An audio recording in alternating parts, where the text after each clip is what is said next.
E se a gente for observar, né, a vida atual, né, do nosso cidadão brasileiro, aquele que tem a oportunidade de trabalhar com uma cooperativa que tem um olhar sincero para com ele tem muito mais chance de prosperar. Porque nada contra, né, mas também nada a favor. A gente vai ver a história das instituições financeiras privadas do nosso país, e aí me refiro às não cooperativas. Como era difícil para as pessoas, e ainda é, quando elas vão lá pedir por recurso e essas entidades se aproveitam delas.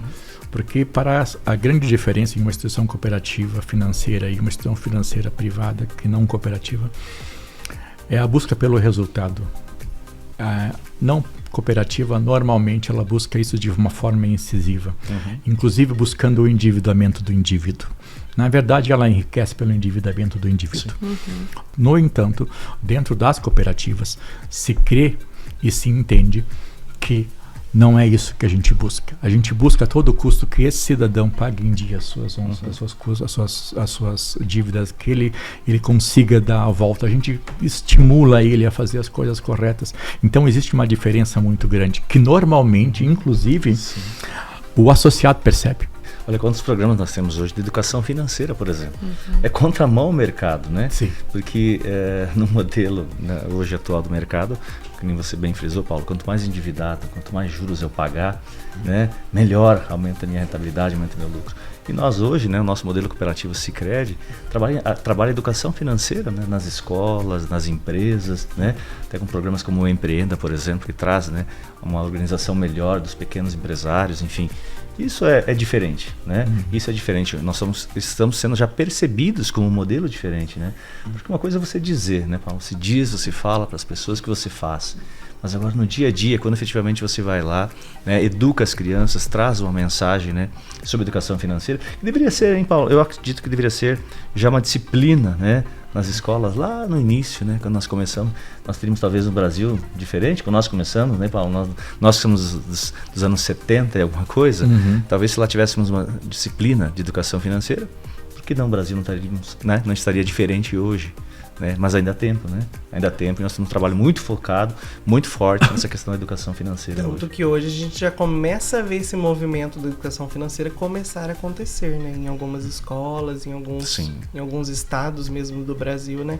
E eu acredito que vem muito dessa doutrina do cooperativismo e do trabalho que tem sido feito hoje por elas, né? Com certeza. E até por isso que o Banco Central já olha a instituição financeira como sendo diferenciada, né? Desde a Semana ENEF, que é uma semana específica para a educação financeira, o Sicredi lidera as ações de educação financeira por todo o Brasil, porque isso já está enraizado no nosso sistema, já com esse olhar do padre lá atrás. Então a gente só conseguiu manter essa chama acesa, justamente pensando qual é o melhor caminho para o nosso associado, como é que nós contribuímos com ele, não só nos resultados financeiros, mas o que nós podemos fazer além disso, que eu acho que esse é um dos principais diferenciais das nossas cooperativas.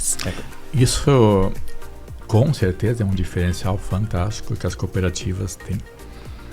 Elas têm interesse em que o associado delas tenha conhecimento. Né? Elas têm interesse em que o associado delas gere riqueza para a cooperativa e prospere. O mercado financeiro não cooperativo, ele não é assim. Então, percebam como o modelo cooperativo, ele é um diferencial, ele é uma arma carregada contra a desinformação, contra a descrença, contra a pobreza. Porque nós temos a capacidade de atuar em várias frentes. Sim. Se a gente conseguisse fazer uma ação coordenada, e aí eu quero comentar às vezes, porque a gente também tem as nossas caixas. E as nossas caixas são as nossas instituições. E aí eu falo de intercooperação de verdade. Né? Porque hoje, né, o Concred, eu estava na última vez lá, estava escutando sobre intercooperação, a gente vê muito pouco, a gente vê muito discurso, mas pouca prática. E isso é muito importante, porque todos ganham. A gente tem medo, às vezes, de trabalhar com a pessoa que está no outro time, né? Mas vamos buscar o exemplo do Padre Amsa, né? Eu não estou tirando o meu mérito. mas eu estou buscando uma alternativa para a gente fazer uma coisa mais grandiosa.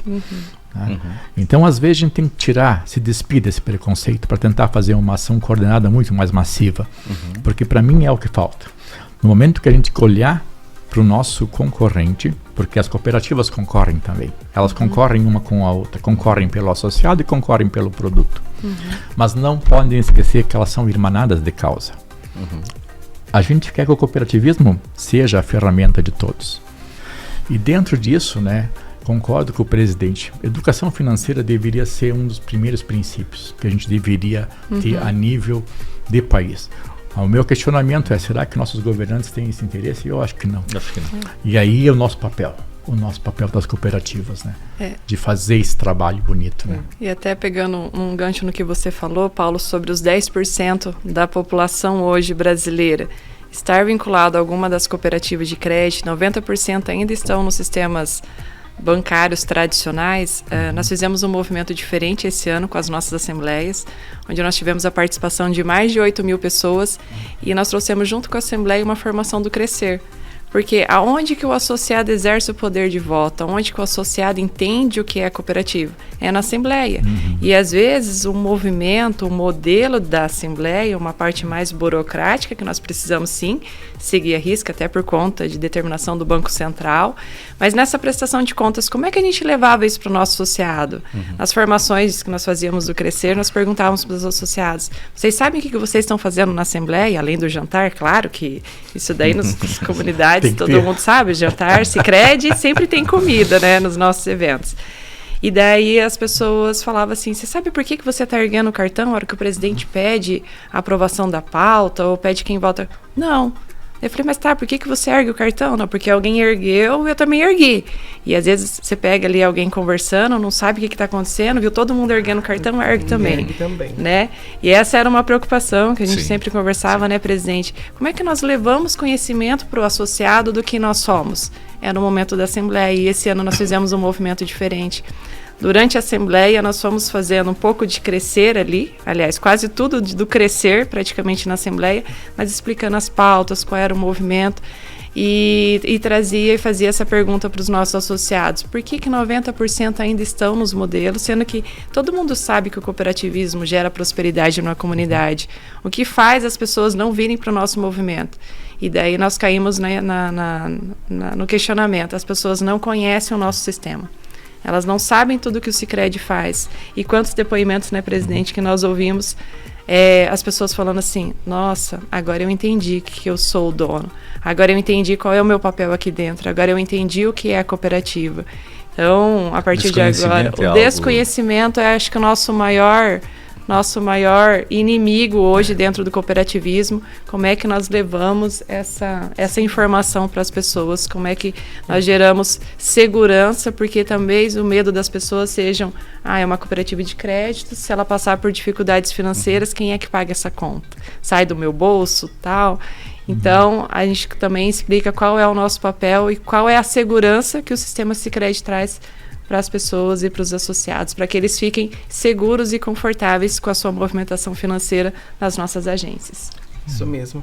E até baseado no que a gente vem conversando aqui, né, sobre as leis que regem a nossa comunidade onde nós estamos, o cooperativismo também tem os seus princípios ideais que as cooperativas trabalham e se embasam para executar essas ações, esse movimento, né? E a gente são 7 princípios que nós temos hoje. Um deles é a adesão voluntária e livre, né, Paty? O que isso traduz para os nossos... Traduz um pouco do que é essa adesão voluntária e livre que os nossos associados têm nas cooperativas. Pensando até, James, pelo sentido que o associado ele pode ser associado à nossa cooperativa. Aqui nós não temos nenhum tipo de discriminação. Como lá atrás até o Paulo trouxe, né? Tinha discriminação religiosa, tinha discriminação pelo movimento do patriarcado contra as mulheres. Então, hoje, nós conseguimos essa conquista, que a cooperativa é para todos.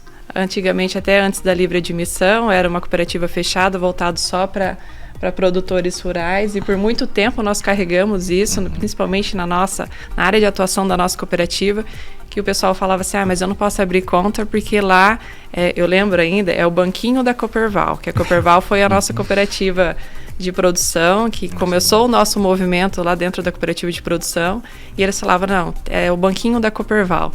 E até nós conseguimos desmistificar isso, não, nós não somos o banquinho da Cooperval, nós temos sim a nossa fundação dentro da cooperativa de produção, mas hoje ela é aberta para todos. Então, aí que vem o princípio da adesão livre e voluntária. Se você reforça um pouco esse ponto também, no sentido de que a pessoa é livre de entrar e sair, né? Ninguém obriga, ninguém força dentro do movimento, né? Então, ao momento que ele se sentir confortável de estar, né, conosco, ele está. Mas no momento que ele não se sentir, não sentir o mesmo conforto, ele tem livre, né? Ele é livre a também sair do quadro social. Então, esse permanecer, né, tem que ser algo que ele queira mesmo, né? Então, ele tem essa liberdade, né, de estar ou não estar dentro do nosso movimento cooperativo. Perfeito. E mais um princípio é a gestão democrática pelos associados, né? O que a gente pode traduzir? Como é que a gente faz a gestão democrática? É o movimento que nós acabamos de passar nas assembleias, que é onde o associado realmente exerce o poder de voto. Ele está ali participando, principalmente do futuro da cooperativa, né? Porque ele faz sim, nós fazemos a prestação de contas do ano anterior para a comunidade, mas também ali tem as diretrizes para os próximos anos. Como é que a cooperativa vai trabalhar nos próximos anos? Como é que nós temos esse crescimento sustentável? E é a partir da gestão democrática, onde o associado realmente entende qual é o papel dele na cooperativa e entende o que vale aquela hora que ele ergue a mão na assembleia, que é ali que ele está exercendo o poder de dono mesmo, ele é o dono do negócio. É a vez e a voz, né? Eu sempre digo, né, que no modelo cooperativo, o associado efetivamente tem, né? Tem a vez e tem voz também junto na direção, conduzir a cooperativa, ver o que é melhor, porque cabe ressaltar também que sempre numa cooperativa, né, a vontade do coletivo sempre sobressai do individual, né? Isso é muito relevante, né? Não posso de uma maneira isolada também, né, querer transformar a cooperativa, querer mudar a cooperativa, desde que seja do interesse do coletivo, sim, né? Acho que o modelo cooperativo sempre é aberto a isso, né? Voltado muito na transparência. Sempre. Essa questão da gestão democrática é muito importante entender que não existe instituição no mundo que defenda mais a democracia do que uma cooperativa. Uma cooperativa é uma instituição democrática. Ela exerce o poder de voto e a equalidade. Não a igualdade, a equalidade. Ou seja, uma pessoa com muito pouco recurso, ela equivale o voto dela a uma pessoa com muito recurso. Exatamente. Até porque, né, Paulo, nós somos uma sociedade de pessoas, né? Perfeito. Diferente de uma instituição financeira bancária convencional, que é a sociedade de capital, onde alguém que tem um capital maior dentro dessa sociedade, possivelmente o poder de voto dele equivale a vários votos lá dentro, né, numa decisão. Na cooperativa, né, por ser sociedade de pessoas, né, essa igualdade no sentido de, né, de seu peso e o meu peso são, né, dentro do modelo cooperativo, são iguais, né, independente do volume de capital. Por isso que a gente está crescendo tanto. Exatamente. E até por isso que a gente tem que cuidar muito dos pilares, né, Paulo? Sim. A gente tem que cuidar muito do econômico e do social e tem que estar andando junto ali. E às vezes as pessoas têm essa visão distorcida, porque, tem uns que olham, é só o econômico que vale, é só o econômico. Não é só o econômico. A gente vai olhar só o social, que estava falando. A gente não pode entender que a cooperativa seja uma cooperativa para assistencialista, filantrópica. Ela tem o pilar econômico, tem que estar muito forte. Porque se esse pilar econômico, se nós não tivermos os nossos produtos e serviços sendo ali diretamente pelos nossos associados, que igual no estatuto diz, qual é o dever do associado? Dar preferência sempre para os produtos e serviços da cooperativa. Nós não estamos aqui exigindo que o associado, olha, você tem que movimentar tudo conosco. Não é assim. Até porque quando você vai para as formações, você pergunta, quem mais tem conta em outras instituições financeiras? 100% da sala ergue a mão. Sim, eu tenho movimentação financeira. O que difere? O que faz você ficar com a cooperativa? né? E daí onde eles trazem esse olhar. Por quê? Porque nós temos o lado social forte, sim, mas é porque os associados acreditam na cooperativa, conseguem trazer toda a sua movimentação para cá, e é isso que nos possibilita fazer esse social, mas sempre agregando ali para aquela comunidade, para aquela região.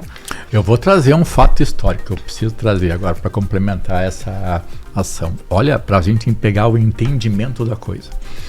Então, lá na época do Amstrad, né, tinha muitas coisas que eram diferentes dos nossos dias de hoje. E uma dessas situações era como as crianças vinham à luz na época, né? Por quê? Porque não tinham as bases hospitalares que nós temos hoje.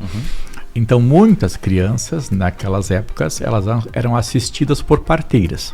Né? Então, eram outras mulheres que se especializaram em ajudar o parto de outras mães, né? E a taxa de mortandade, né, tanto entre as mães como entre as crianças, era muito alta. Naquele período, o Amstrad, observando essas situações, né, imagina, ele padre, né? Não era pai nem nada, mas observando essas situações e conhecendo uma parteira ou duas, né, na nossa região, especialmente uma especificamente, que a gente chama ela de a pioneira dos pioneiros. Ela foi a mulher mais longeva dentro da cooperativa, né? Aí ela foi associada aos 15 dias de vida. Aí essa senhora, ela era parteira, e o Amstrad olhou essas mulheres todas, né, daquele jeito, e vendo elas sempre ajudando, né, e sempre em condições ruins. O que ele faz? Ele reúne essas parteiras, né, conversa com elas, né, para entender a situação delas. Então ele faz um diagnóstico. Ele entendeu que precisava que elas tivessem um conhecimento melhor. Chama um médico, né, um médico amigo dele. Esse médico veio e passou o conhecimento dele para elas, como eles deveriam trabalhar melhor. Segunda coisa, e talvez a mais importante do processo todo, essas mulheres, elas ajudavam as outras mães de forma gratuita.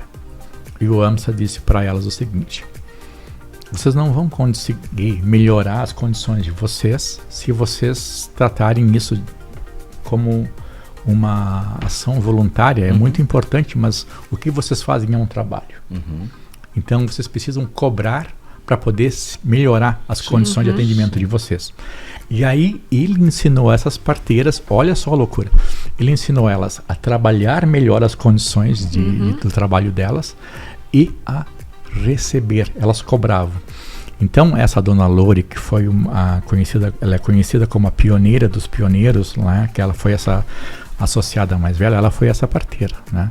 Tem um memorial a ela, né? Na verdade, inclusive, a figura feminina mais forte dentro do sistema cooperativo, pena que não é divulgado. Ela aprendeu esse ofício com o Amstrad, daí tem o memorialzinho dela, ela tem a foto dela, e daí tem a cadernetinha. E nessa cadernetinha tá lá anotado, tá o nome do Rodinei, tá o nome da Patrícia, tá o nome do Paulo, e do lado do Rodinei tá lá, R$10, Patrícia, R$20, o Paulo, R$50. Não é porque eu era mais bonito, não, é porque eu dei mais trabalho, vamos dizer assim, entendeu? Entendi. Quem ensinou isso? O Padre Amstrad. Entendam isso, gente, a diferença, né? Entre uma ação, às vezes a gente quer ajudar, né? E a gente não se valoriza, mas a gente não cresce. Né? Se a gente fizer um paralelo, né? Isso é um pouco do nosso Empreenda. Porque o que nós fazemos com o Empreenda? Nós conseguimos trazer essas pessoas para dentro da cooperativa e ensinando, mostrando, e assim, como é que eu faço a conta, como é que eu coloco o preço no meu produto ou serviço, como é que eu gero riqueza. Nós tivemos um dos participantes da formação do Empreenda, que ele falou num dos depoimentos para nós, logo que terminou a formação, falou assim: eu entrei aqui com a cabeça de empregado. E ele já era o proprietário da empresa dele. E era uma pequena empresa, pequenas empresas. Hoje eu saio com cabeça de dono, porque agora sim eu sei o meu valor, eu sei quanto que eu devo cobrar pelo meu produto ou serviço. Então olha a visão do padre lá atrás e hoje como se faz nos dias de hoje através de outros programas que nós temos. Mas isso é possível fazer, né, Patrícia?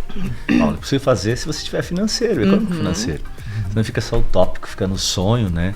Porque você requer a contratação de profissionais para capacitar essas pessoas, né? Enfim, elas também não são voluntárias. Pode ser que até realizem trabalhos voluntários onde elas residem, onde, né, na comunidade delas, mas nesse caso específico elas têm que ter uma remuneração para isso, né? E essa remuneração sai, né, do negócio, dos produtos, da prestação de serviço da cooperativa, né? Então tem que andar muito casado, né? O negócio, efetivamente, tem que haver resultado para que o pilar social ele se fortaleça, né? Seja fortalecido cada vez mais, seja com os jovens, né, educação financeira, seja dos adultos, dos empresários, enfim, passa pelo econômico, né? Isso é muito relevante. E já vai muito de encontro com o nosso terceiro princípio, que é a participação econômica dos associados, né, Rudy? Exatamente. Você entrar num negócio, né, no caso nosso, um modelo cooperativo, né, tem que haver a participação econômica do sócio, né? A participação econômica é essencial, né, para a vida da cooperativa, para o dia a dia, né? Então, quando não há essa participação econômica, como bem frisado pela Patrícia, né, nós não queremos a unanimidade, nós nem somos a unanimidade. Nós, cooperativa, e nós, pessoas físicas, é um sonho, né, as pessoas têm de achar que são, né, mas nós não somos, né, nós não somos. Mas agora, preferencialmente, essa movimentação estar conosco, né? Isso diferencia a cooperativa, isso faz e possibilita com que nós tenhamos, né, sempre maiores possibilidades de fazer sempre o bem, a parte social. Então essa participação econômica, sim, ela é relevante, né? Não só no modelo cooperativo de crédito, mas também, principalmente, nos outros modelos também, né? Nos modelos também. A participação econômica do associado, ela é fundamental, ela que dá sustentação, ela que dá a perenidade do negócio, né? Não existe negócio, senão ninguém abre um negócio visando lucro. Não, nós visamos, né, resultado também. Mas o principal é a perenidade do negócio. Esse negócio construído há mais de 120 anos pelo Theodor Armstrong, né, pelo nosso padre, né, com certeza ele queria ver o que? A perenidade. Queria ver as comunidades organizadas, né, estando bem, né, economicamente também, porque se nós estudarmos um pouco mais, né, o Paulo bem relatou aqui, nós conhecemos muito o Theodor Armstrong pelo papel no cooperativismo, mas ele foi muito mais que isso, né? As causas que ele defendeu, as iniciativas que ele teve são muito maiores, né? São todas, né, de uma relevância muito grande, né? Muito grande. Então, mas tem que ver, sim, a participação econômica dos associados, das pessoas dentro do modelo cooperativo é primordial para que possamos, né, através disso, né, fazer tantas ações relevantes, né, para levar prosperidade, desenvolvimento das comunidades. Passa, sim, por esse valor econômico, por esse, né, esse resultado que as cooperativas entregam, mas sem participação do associado economicamente na sua movimentação, fica muito difícil ou até fica inviável. E através da sua movimentação, ele também recebe a sua participação, né, Paty? Sim, é até engraçado, esses dias eu estava comentando, né? O associado, ele praticamente recebe 2 vezes, né, na participação do resultado. Porque nós temos os juros ao capital, que é feito no ano do exercício ali do associado, que ele já recebe essa remuneração sobre o capital social, porque o capital é o que fortalece a cooperativa, né? Às vezes as pessoas não entendem para que serve o capital social. Além de me tornar juridicamente associado, é o que fortalece um dos pilares da cooperativa, o capital social, por isso que ele é tão importante para nós. Então ele já recebe a remuneração sobre o capital que ele tem e depois... No próximo, logo depois que termina o processo assemblear, na nossa Assembleia Geral Ordinária, ele recebe a participação no resultado sobre o uso de produtos e serviços. Então é como se o associado ganhasse 2 vezes e aí a gente fala de participação do resultado. Eu até diria uma terceira vez, tá? Eu citaria um terceiro caso. No momento que você tem um custo diferenciado, que a cooperativa sim, tem um custo ou um preço diferenciado, ela já deixa a renda, né? Ela é um modelo agregador de renda porque já deixa a renda no bolso do associado, né? Quando você cobra um preço justo pelo que você está entregando a ele, então eu diria assim, é um terceiro caso, uma terceira, né, possibilidade dele receber, que é no dia a dia também, né, com taxas mais compatíveis, né, com preços mais acessíveis, né, mais condizentes, né? Esse recurso não sai do bolso dele e já fica. Então esse modelo já é agregador de renda porque já fica no bolso dele, né? Não há esse dispêndio, não há essa saída. Então seria a terceiro ponto, né, que esse modelo nosso aí agrega renda, agrega valor às pessoas. Só contribuindo, eu gosto de dizer o seguinte: sem demagogia, a sociedade depende de dinheiro. Eu como indivíduo ou eu como agente social dependo de dinheiro. Eu preciso de dinheiro na minha vida. Uma entidade sem fins lucrativos, uma ONG, uma organização não governamental, precisa de recurso. Uma entidade que tem Uma ação voluntária precisa de recurso. Né? Um CPM de uma escola precisa de recurso. Uma associação precisa de recurso. Uma cooperativa precisa de recurso. O recurso que é destinado à cooperativa, ele é destinado à cooperativa para ficar mais forte. Uma cooperativa precisa desse recurso, né? Eu sou um defensor do capital social. Eu vou dar uma opinião pessoal. Eu não gosto de capital social acessível, né? Porque eu acho que deprecia a cooperativa. Eu entendo que dentro do mercado é necessário porque as pessoas que estão do lado de fora não entendem. Então elas querem o produto, né? Elas querem o acesso rápido a comprar um carro. Não querem dar esse acesso à cooperativa, querem a liberação do recurso. Eu penso que isso é um ponto de enfraquecimento. Porque aquela pessoa precisa entender que ela está numa instituição diferenciada. Uma instituição que precisa de recurso para ficar forte. Para oferecer mais serviço, para oferecer mais segurança. Nossa instituição é diferente. E isso passa pelo capital social da cooperativa. A cooperativa ela é uma instituição completamente diferente de uma tradição. Uma tradicional não está interessada no lucro da pessoa, está interessada que ela comece a ficar devendo para a instituição. Não é o que a cooperativa faz. Para fazer isso, para fazer parte desse time, tu precisa se integralizar ele. Então eu sou um defensor do capital social, daquele capital social mínimo, no mínimo de R$20, que a pessoa tinha que fazer. E talvez até criar um plano de integralização, onde a pessoa vai aprendendo a colocar talvez R$20 por mês, para que lá no final ela saiba que ela tem um dinheiro seguro para ela. Isso é muito importante. Esse recurso é importante para a cooperativa porque torna a instituição forte, assim como torna um CPM forte. Quando você vai participar de uma instituição, qualquer que seja, dentro da sociedade civil, tu como pai, né, de uma criança, por exemplo, que está num colégio, é muito comum, por exemplo, o próprio colégio mandar uma mensalidade. É muito comum, por exemplo, tu botar a tua filha para dançar no Instituto de Balé e essa instituição te mandar uma mensalidade. É muito comum qualquer outra instituição fazer esse tipo de coisa. Aí o pessoal diz o seguinte, mas o Banco X não faz isso. O Banco X não está interessado em criar um programa social, de criar um programa de educação financeira, de inserir num lugar onde você vai ter retorno. Você não... Aquele teu recurso que tu está participando, ele é importante não apenas para a cooperativa, mas para ti como cidadão. E a tua contribuição para melhorar a tua instituição ao redor. Sim. E é dele, né, Paulo? É dele. O dia que ele não for mais associado, o dinheiro é dele, vai aí voltar para ele. Aí o que acontece, né? Isso também, e aí um pouco é culpa das cooperativas. Isso também acaba acontecendo, né? Daí chega em determinado momento o cidadão diz o seguinte, porque a cooperativa vai anunciar os milhões que ela está retornando para as pessoas. Porque ela faz o cálculo de todos, né? Exato. Mas lá na ponta, né, a gente sabe que não são tantos. E aí o que acontece? O cidadão diz assim, mas anunciou tanto, mas eu ganhei 20, 50 centavos. Mas a cooperativa não está fomentando ele a trabalhar. Isso também é um erro. Porque ele precisa sentir isso. Ele precisa sentir que a contribuição deu retorno para ele. Então tem que fazer com que a pessoa entenda que o capital social é importante para ele. Porque lá no final da vida, quando ele tiver os 60 anos, eu não sei qual é que é o regramento, cada cooperativa é diferente, quando ele puder resgatar, ele vai resgatar um recurso substancial. Sim. Que vai ser importante para ele. Se ele souber trabalhar aquilo vai ser mais um produto na carteira financeira dele. Mais ele tem um retorno. Isso. Hoje, as pessoas não entendem as questões de diversidade, de diversificação de carteira. Capital social é um desses produtos. E ele deve ser fomentado, porque ele faz parte da vida inerente de uma cooperativa. Né? Então, e faz mais do que isso, ele dá o sentimento de pertencimento.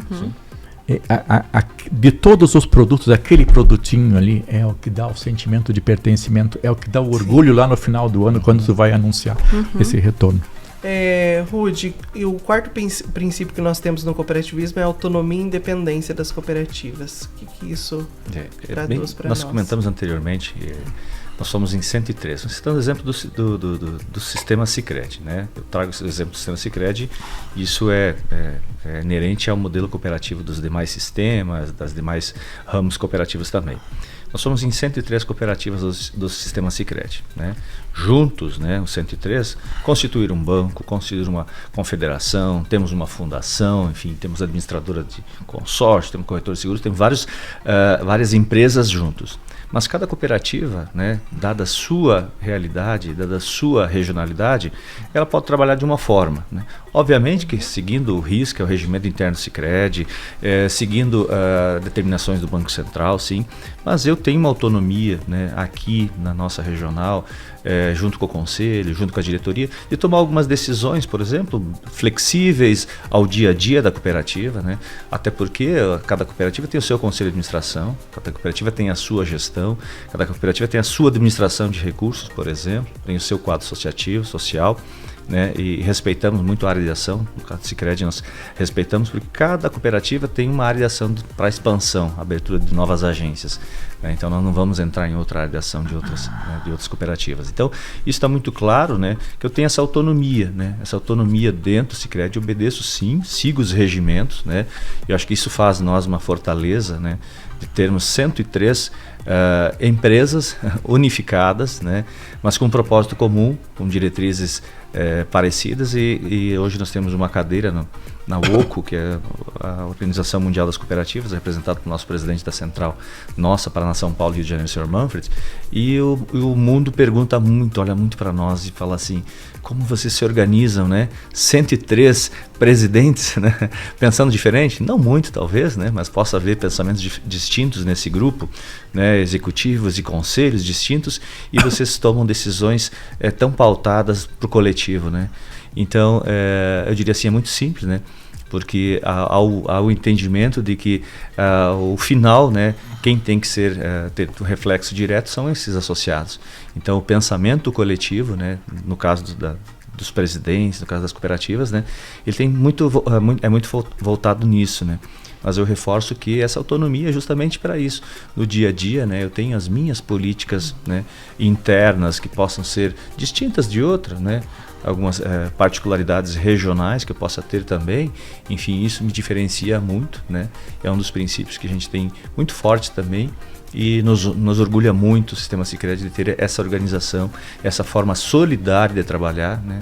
Esse acompanhamento que nós temos, por exemplo, hoje, né, de todas as cooperativas ser muito bem acompanhadas, muito bem informadas, amparadas, né, pelo sistema nosso, né, o Centro Administrativo Sicredi nosso, enfim. Então são políticas que nós temos hoje muito pautadas nisso, né, no bem-estar do nosso associado, mas cada região tem sim a sua autonomia para determinar, incluir, né, melhorar sim, sempre o processo, observando a legislação, obviamente, mas melhorar algum processo que sirva, né, especificamente para a nossa região, né? Isso é algo muito relevante dentro dos princípios.